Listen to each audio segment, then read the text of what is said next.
नमस्कार साथियों। आज मैं आपके साथ कहानी पर बात करूंगा और एक कहानी सुनाऊंगा।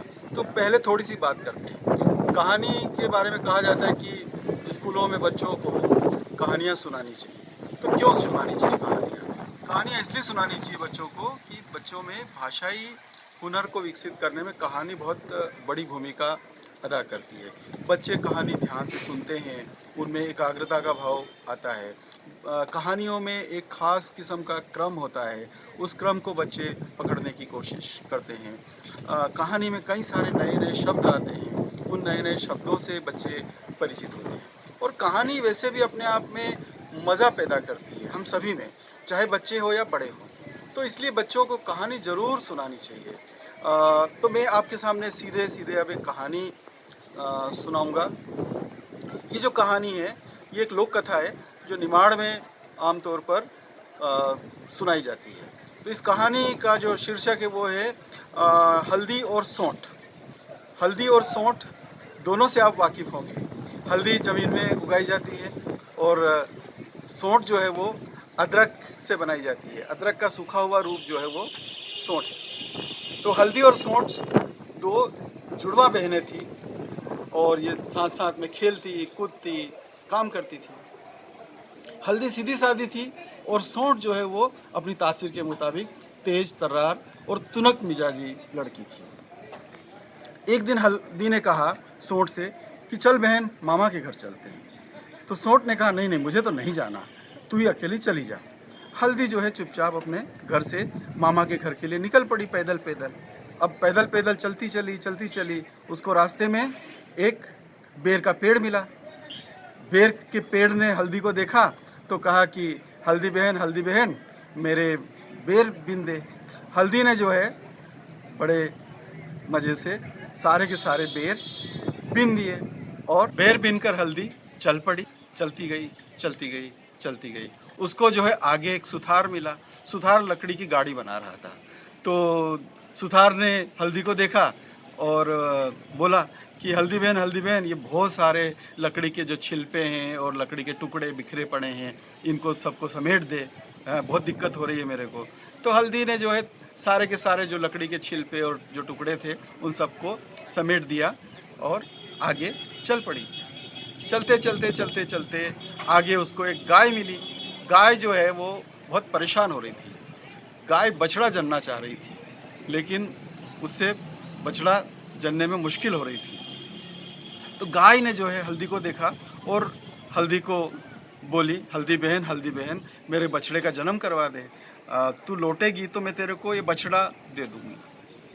हल्दी ने उसका बछड़े का जन्म कराया और आगे चल पड़ी। अब आगे चलती गई उसको एक नदी मिली।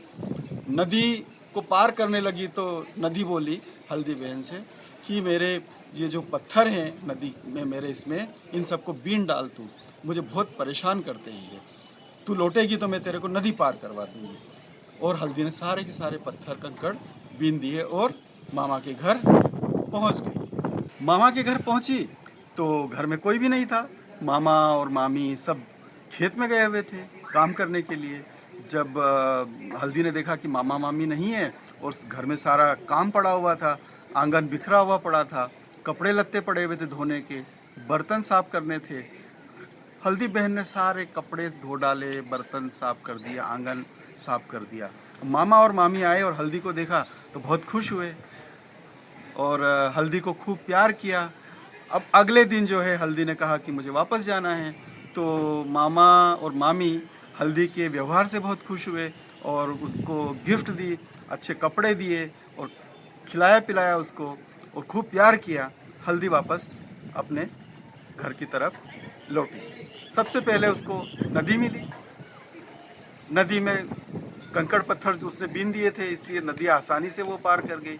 अब आगे बढ़ी तो गाय मिली। गाय ने जो है हल्दी को अपना बछड़ा दिया, क्योंकि तूने मेरा जन्म कराया था इसलिए तू बछड़ा ले जा। अब हल्दी ने बछड़ा लिया और चल दी। आगे जो है सुथार मिला तो सुथार ने उसको गाड़ी दे दी कि तूने मेरे सारे काम कर दिए थे, सारे लकड़ी के टुकड़े वगैरह बीन दिए थे। अब उसने गाड़ी में उस बछड़े को जोता और आगे चली। आगे चली तो बेर जो है मुस्कुरा रहा था।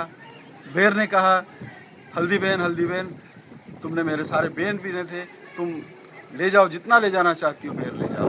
अब हल्दी ने बेर लिए और घर आई तो हल्दी को देखा सोंठ ने, ओह तू तो इतनी सारी चीज़ें लाई है, अब मैं भी जाऊंगी मामा के घर।